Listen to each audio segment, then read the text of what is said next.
Good morning, everybody. You are welcome to a new studies session as we take the study session 6 this morning. The topic we are going to consider is writing effective paragraphs and developing support paragraphs. Writing effective paragraphs and developing support paragraphs. Now let's start with the introduction. A paragraph is a collection of sentences which relate to one main idea or topic. So the target of every paragraph is to relate to one idea, one main idea or topic. And in that paragraph, we have collection of sentences. So a sentence might be so difficult to refer to as a paragraph. So a paragraph must contain a series of sentences targeting at one main idea or topic. So effective paragraphs have 4 main characteristics. The first one is the topic sentence. The next one is unity. We also have coherence and must be adequately developed. So which is adequate development. So a paragraph can also be said to be a group of words or a group of sentences closely linked together by continuous line of thought. One of the purposes of paragraphing an essay is to assist the writer in organizing a piece of writing. So a paragraph must have a central theme expressed by a sentence. A central theme. This sentence is referred to as the topic sentence. The topic sentence should appear first or early in the paragraph, which is very, very important. We often have the topic sentence at the initial position of the paragraph. So unless the writer has a good reason to place it elsewhere, sometimes some people place it at the end of the of the paragraph. So a paragraph is developed through support paragraphs, and a support paragraph is a group of sentences that work together to explain, to illustrate, or provide evidence for a single topic. The learning outcomes for study session 6. By the end of this lecture, students should be able to identify the characteristics of a good paragraph, which must have a topic sentence, main idea, unity, coherence, and must be adequately developed. Students at the same time should also be able to recognize when a new paragraph is needed, when they begin a new idea or points, when contrasting information on ideas, when their readers need a pause, and when they are ending their introduction or starting their conclusion. What does effective paragraph entails? Writing effective paragraphs, number one, like I said earlier, that a paragraph is a collection of sentences which relates to one main idea or one main point or topic. And effective paragraphs have 4 major main characteristics. We have mentioned that earlier. We talked about the topic sentence, unity, coherence, and adequately. Let's start with the explanation of these 4 characteristics. The first one is the topic sentence. The topic sentence is the main sentence or main expression of the paragraph, which describes its content and direction. A topic sentence should help us focus on what to expect from the paragraph. That is what the topic sentence is meant to do. No, is to help us focus on what we are expecting from the paragraph. So, and readers look to a paragraph's opening sentences for framework. The topic sentence should appear first or early in the paragraph, unless the writer has a good reason to place it elsewhere. Each topic sentence introduces an idea, a judgment or opinion. However, in order to grasp the writer's exact meaning, people need explanation. This is found in the subsequent sentences in the let's go to effective topic sentences. Starting a paragraph with a topic sentence is one of the best ways to achieve clarity and unity in one's writing. It is good when you start your paragraph with a topic sentence. The function of a topic sentence is to describe what the paragraph will be about, such that the reader has clear expectations about what follows it. And an effective topic sentence typically contains only one main idea.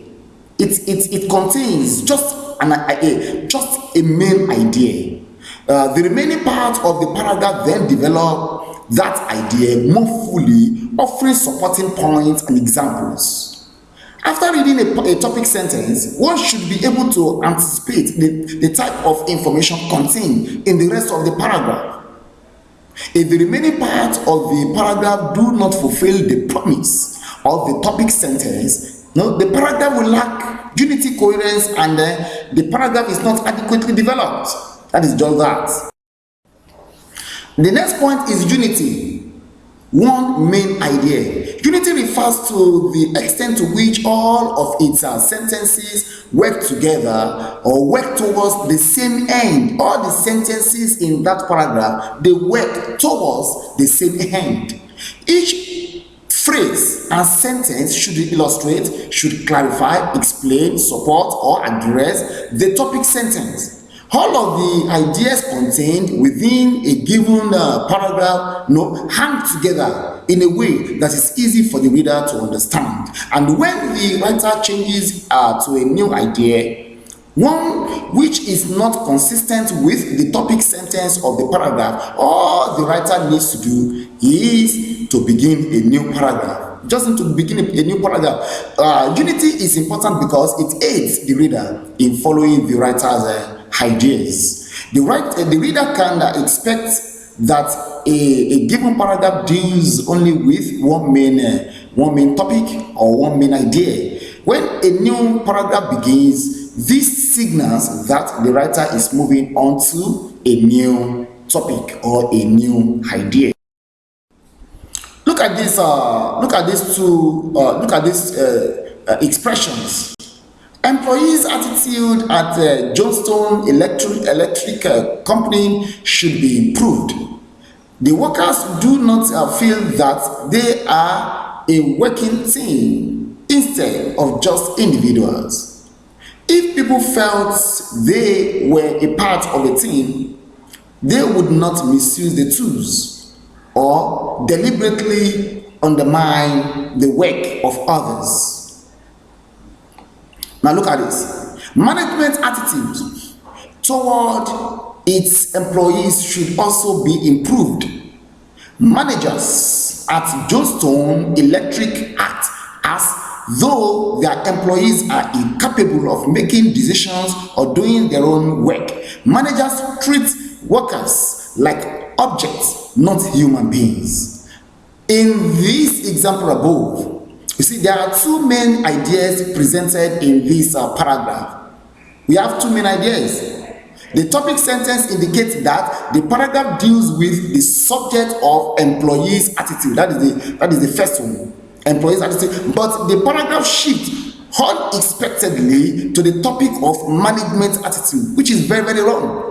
So to achieve unity in this paragraph, the writer should begin a new paragraph when the switch is made from employees to managers. The text in red should ideally be in another paragraph. Coherence. All sentences hang together. Coherence refers to the extent to which the flow of ideas in a paragraph is easily understood by the reader. That is it. For this reason, coherence is closely related to unity. They are very close. No, they are almost the same. So in a coherent paragraph, everything should stick together. No? Topic, sentence, and support form a connected line of thoughts, like links in a chain.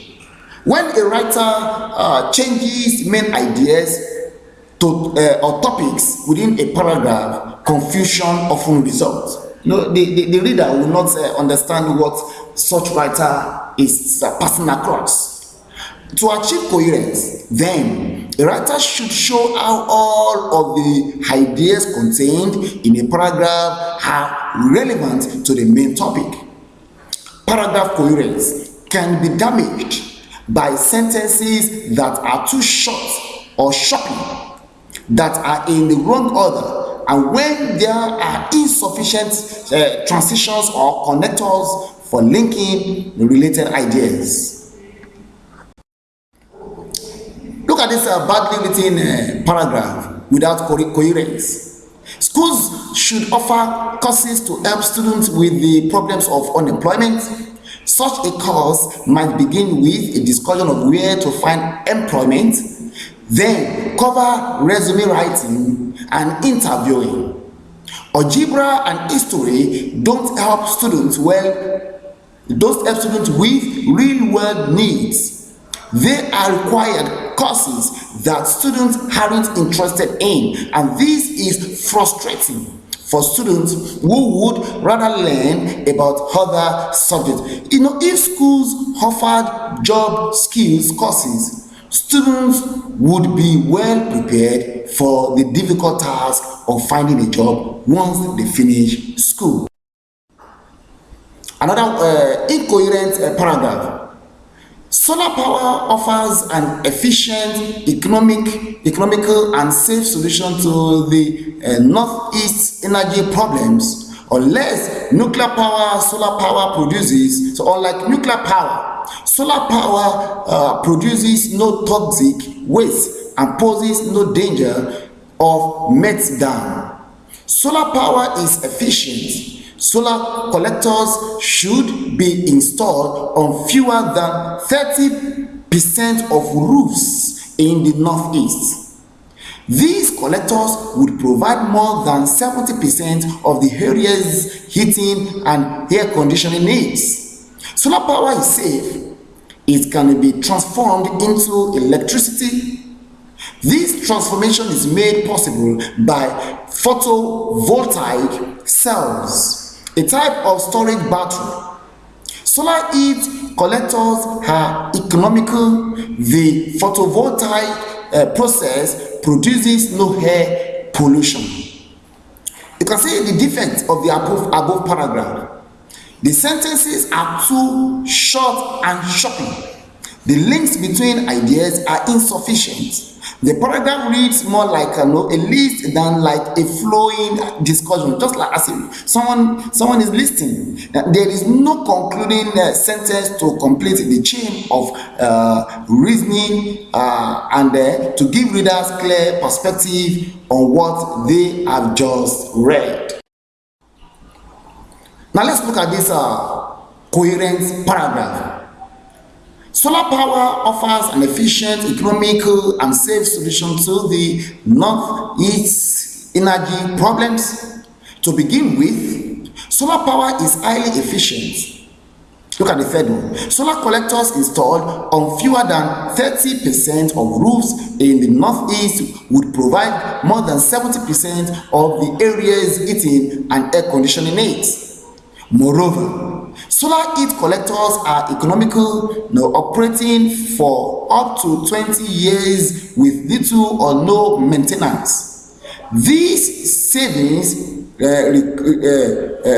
recoup the initial cost of installation within only 10 years. Most important, solar power is safe. It can be transformed into electricity through photovoltaic cells, a type of storage battery in a noiseless process that produces no air pollution. Unlike coal, oil, and wood combustion, in contrast to its nuclear counterparts, solar power produces no toxic waste and poses no danger of catastrophic meltdown. Thus, massive conversion to solar power would ensure abundant energy and a safe, clean environment for future generations.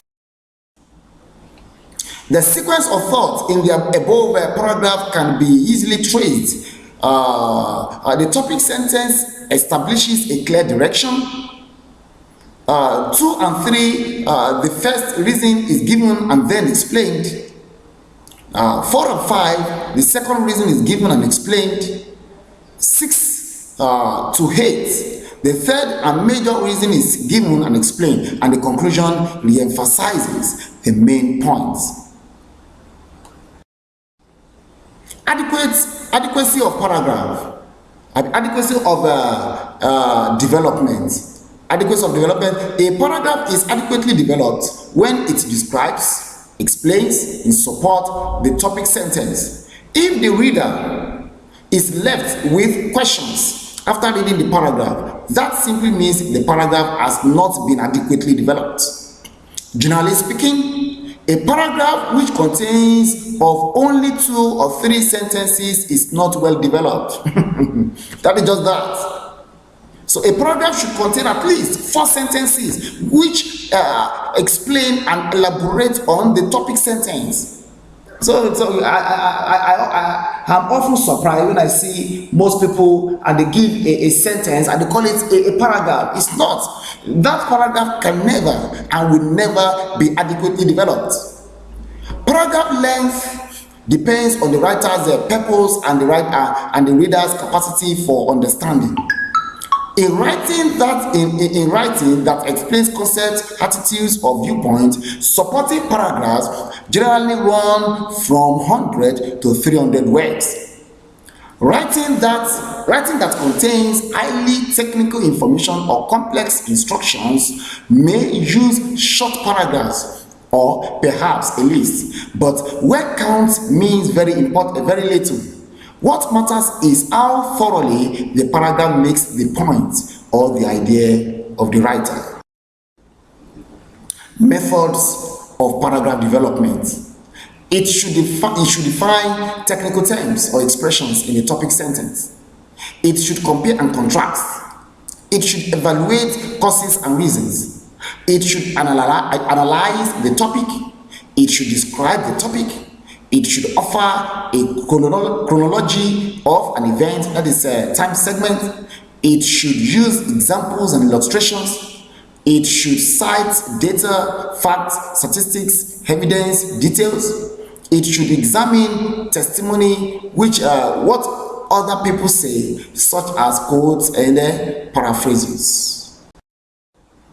When is a new paragraph needed? When is a new paragraph needed? When you begin a new idea or point, that is the first thing. New ideas should always start in new paragraphs. If you have an extended idea that spans multiple paragraphs, each new point within that idea should have its own paragraph. To contrast information or ideas, that's what we need a new paragraph. Separate paragraphs can serve to contrast sides in a debate, different points in an argument, or any other differences. When your readers need a pause, breaks in paragraphs function as a short break for your readers. It can help your writing more readable. You will create a break if the paragraph becomes too long or the material is complex. When you are ending your introduction or starting your conclusion, your introductory and concluding materials should always be in a new paragraph. Many introductions and conclusions have multiple paragraphs depending on their content, length, and the writer's purpose. Now we have come to the end of this study session. In this unit, the elements that go into the organization of a good paragraph, the topic sentence, the development of the topic, the connection between the sentences, and the use of transitional or linking devices have been discussed. The student should now be able to use the techniques discussed in writing paragraphs to write their 10 papers this semester. In this unit, you also have been exposed to topic sentences, how they are identified and developed, as well as the positions they take within a paragraph. You are expected to keep on practicing how to write topic sentences, and they give directions for your writing, and a good knowledge of paragraphing will assist the reader in understanding the logic of the writing. Also, a paragraph is expected to be a coherent piece. This means that the sentences that make up the paragraph must be logically connected and consistent. So thank you for listening to this lecture.